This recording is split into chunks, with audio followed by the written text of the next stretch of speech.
नमस्कार प्यारे बच्चों, मेरे चैनल स्टे लाइफ में मैं आप सभी का वेलकम करती हूँ। मैं आज आप लोगों के लिए एक पाठ लेकर आई हूँ। कक्षा तीसरी का हिंदी विषय का पाठ एक है सीखो। तो आइए पढ़ते हैं क्या हमें सीखने को मिलता है सीखो में। फूलों से नित हंसना सीखो, भंवरों से नित गाना, तरु की झुकी डालियों से नित सीखो शीश झुकाना। कवि यहाँ पे कहते हैं कि फूलों से नित हंसना सीखो। फूल जैसे रोज़ हंसते हैं, खिलखिलाते हैं, वैसे ही हमें भी रोज़ हंसना चाहिए, खिलखिलाना चाहिए। भंवरों से नित गाना, भौरे जो हैं जैसे गुनगुन गुनगुन करते रहते हैं, उनसे हमें सीखना चाहिए गुनगुनाना। तरु की झुकी डालियों से नित सीखो शीश झुकाना। वृक्ष की जो डालियाँ होती है, झुकी हुई होती है, उनसे हमें क्या सीखना है? सिर झुकाना, मतलब अपना सिर झुकाना सीखना है। दूसरी पंक्तियाँ हैं, सीख हवा के झोंकों से लो कोमल भाव बहाना, दूध तथा पानी से सीखो मिलना और मिलाना। कवि कहते हैं कि सीख हवा के झोंके से लो। हवा का झोंका जिस प्रकार चलता है, कोमल भाव से वह बहता है, किसी के लिए भेदभाव नहीं करता है, वैसे ही हमें भी बहना है। दूध तथा पानी से सीखो मिलना और मिलाना। जैसे दूध और पानी एक हो जाते हैं, पता ही नहीं चलता दूध है कि पानी है, वैसे ही हमें भी सबसे हिल मिल कर रहना चाहिए। तीसरी पंक्तियाँ हैं, सूरज की किरणों से सीखो जगना और जगाना, लता और पेड़ों से सीखो सबको गले लगाना।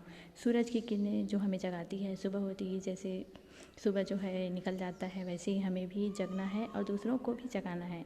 लता और पेड़ों से सीखो सबको गले लगाना। लता जिस प्रकार पेड़ को गले से लगा कर लगती है, मतलब लपेटे रखती है, उसी प्रकार हमें भी सबको गले से लगा कर रखना है, प्रेम भाव से रहना है।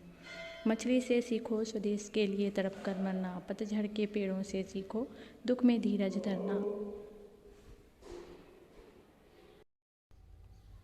मछली से सीखो स्वदेश के लिए तड़प कर मरना, पतझड़ के पेड़ों से सीखो दुख में धीरज धरना।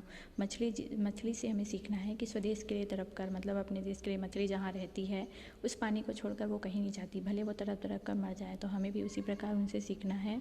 पतझड़ के पेड़ों से सीखो दुख में धीरज धरना। जिस प्रकार पतझड़ आता है, सभी पत्ते गिर जाते हैं, लेकिन उनको पुनः मतलब आशा रहती है कि पुनः नए नए पत्तियाँ आएंगी, तो उसी प्रकार हमें भी दुख जब आएगा तब हमें क्या करना है? धीरज धरना है। दीपक से सीखो जितना हो सके अंधेरा हरना, पृथ्वी से सीखो प्राणी की सच्ची सेवा करना। दीपक से हमें सीखना है कि अंधेरा हरना, प्रकाश फैलाना। जिस प्रकार दीपक जो है सबको प्रकाश देता है, हमें भी प्रकाश देना है। पृथ्वी से सीखो प्राणी की सच्ची सेवा करना। जिस प्रकार पृथ्वी जो है, धरती माता हमारी सेवा करती है, उसी तरह हमें भी सबकी सेवा करनी है।